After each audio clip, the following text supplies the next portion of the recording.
జగన్మోహన్ రెడ్డి అక్కడి నుంచి వచ్చి రాజీనామా చేసి బై ఎలక్షన్స్లో గెలిచాడు. అంటే మీరు రాజీనామా చేసి గెలవగలమన్న ధైర్యం మీకుందా? ఉండేదే ధైర్యము. దానికి కూడా మీరు క్వశ్చన్ చేసి అడిగితే ఏం చెప్పాలి? అంటే ఆళ్ళగడ్డ నంద్యాలను పక్కన ఆళ్ళగడ్డ నంద్యాల మాది మావన్నీ తెరిచిన ఓపెన్ పేజెస్, మావేమి హిడెన్ హిస్టరీస్ ఏముండవు.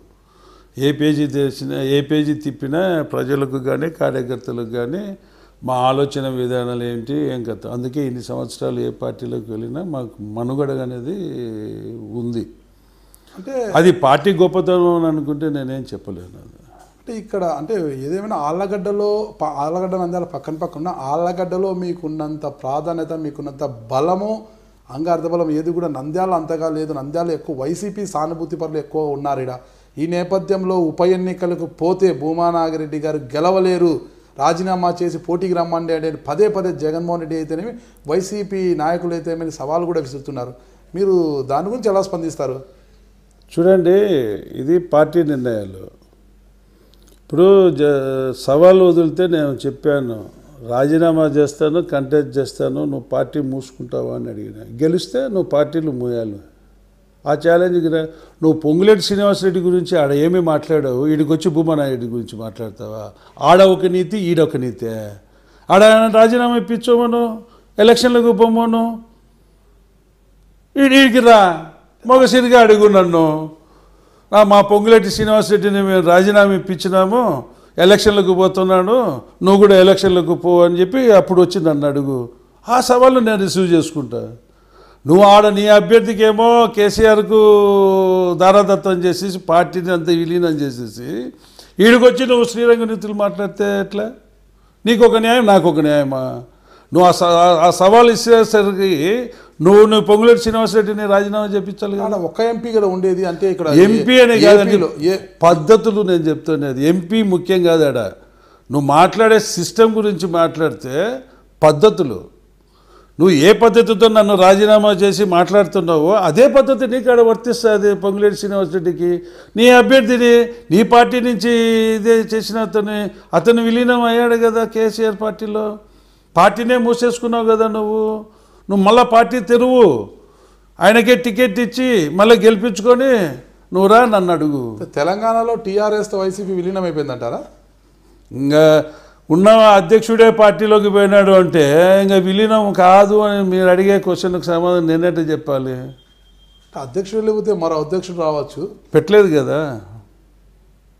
అంటే విలీనానికి ఇప్పటి వరకు అధ్యక్షులు లేని పార్టీగా ఈరోజు వైఎస్ఆర్ కాంగ్రెస్ తెలంగాణలో ఉంది. అధ్యక్షులు లేని, పైలట్ లేని ఇది విమానం కానీ, క్యాపిటల్ లేని కానీ, షిప్లు కానీ ఏమైనా ఉంటాయా? మరి అధ్యక్షుడు లేకుండా ఎందుకుంది? ఇంతవరకు అధ్యక్షుడు ఎందుకు పెట్టలేకపోయినావు? అంటే దాని పరిపాలన విధానం అలా ఉంది. ఆలోచన నీకు రాలే. అంటే వచ్చే ఎన్నికలు కానీ ఉప ఎన్నికలు కానీ వస్తే ఒకవేళ ఒకవైపు గంగుల ప్రతాప్ రెడ్డి వర్గం కానీ వైసీపీని కానీ ఇరిగేల వాళ్ళ వర్గీయులతో కానీ ఎదురొడ్డి గెలవడానికి మీతో ఒక పక్కా ప్రణాళిక కానీ ఒక వ్యూహం కానీ సరిగ్గా లేదనే వాదనలు కూడా వినిపిస్తున్నాయి. ఎలా చెప్పగలుగుతారు? ఈరోజు మీరు చెప్తేనే ఈ అభ్యర్థులందరూ చిన్నప్పటి నుంచి పోరాటం చేస్తూ ఉన్నారు. కలిసి ఎప్పుడు రాజకీయాలు చేయలేదు. ఇప్పుడు వైసీపీ బలం తోడవుతోంది వాళ్ళకు. వైఎస్ఆర్ బలం తోడైతే మాకు అభివృద్ధి బలం తోడవుతుంది. అభివృద్ధి బలం అంటే ఇప్పుడు వరకు చేసిన అభివృద్ధి ఏముందంటారు మీరు? అటు ఆళ్ళగడ్డలో రండి, ఊరికే మీరు వచ్చి కూర్చొని ఇక్కడ మాట్లాడితే ఎట్లా? రండి నాతో పాటు నేను చూపిస్తాను ఆళ్ళగడ్డలో ఏం డెవలప్మెంట్లు జరిగినాయి, ఎన్ని వర్గాలు మా కోసం ఉన్నాయి అని చూపిస్తాను.